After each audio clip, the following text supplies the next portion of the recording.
Amid growing tensions during the Israel-Hamas war, U.S. President Joe Biden has spoken with Prime Minister Netanyahu after nearly a month and has reiterated his vision of a two-state solution while guaranteeing Israel's security.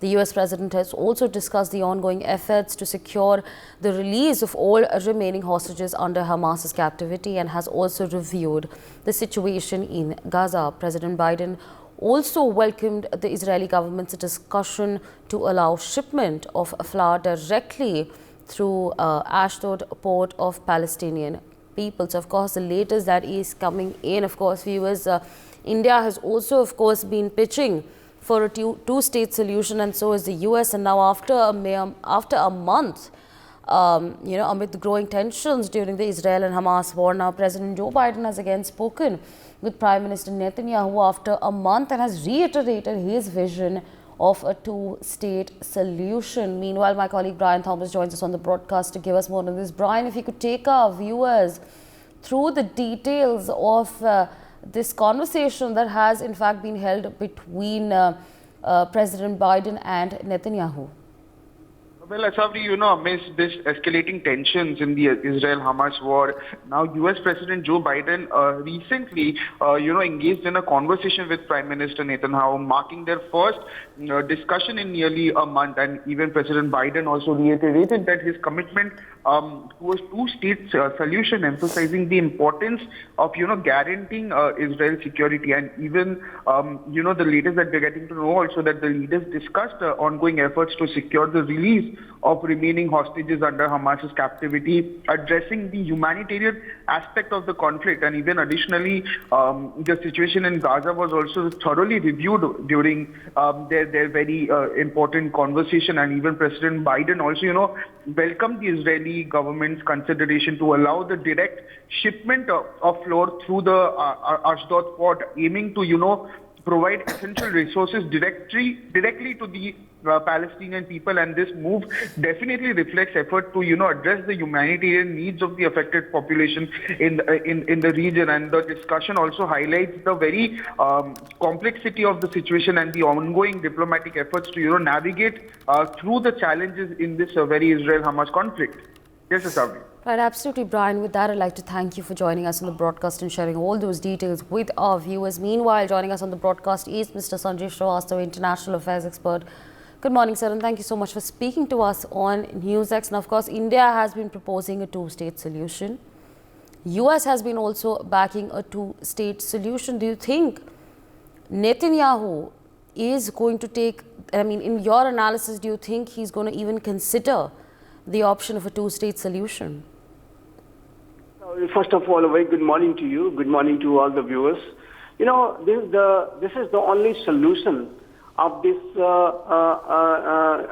Israel-Palestine conflict, and that is precisely what is being suggested to Israel and Palestine, both by the international community, be it United States of America or India or other responsible nations.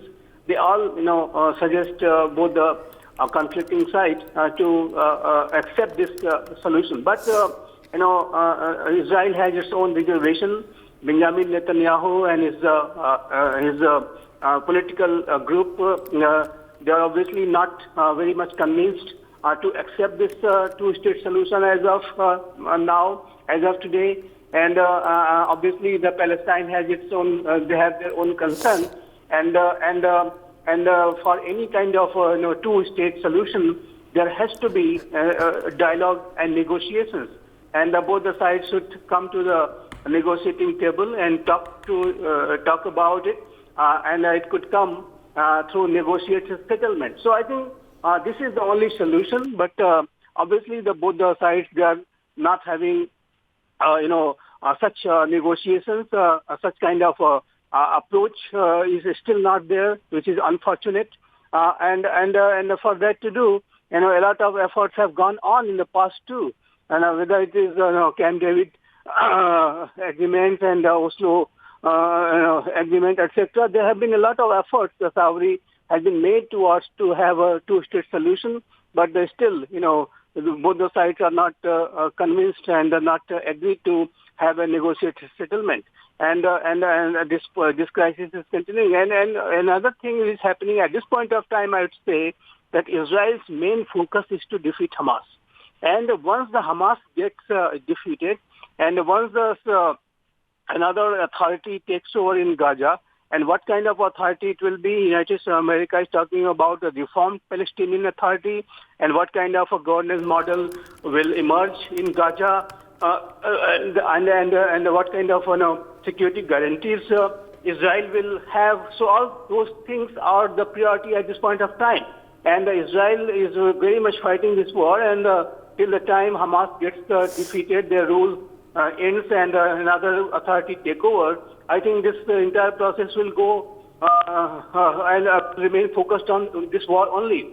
And two-state solution, this kind of prospects will emerge only after this war. So I think, but with regard to, let me say here, with regard to this call and the talk which has happened between Benjamin Netanyahu and U.S. President Joe Biden, it's a significant, talk. At this point of time, the efforts and conspiracies are being hatched to divert Israel's attention towards other areas.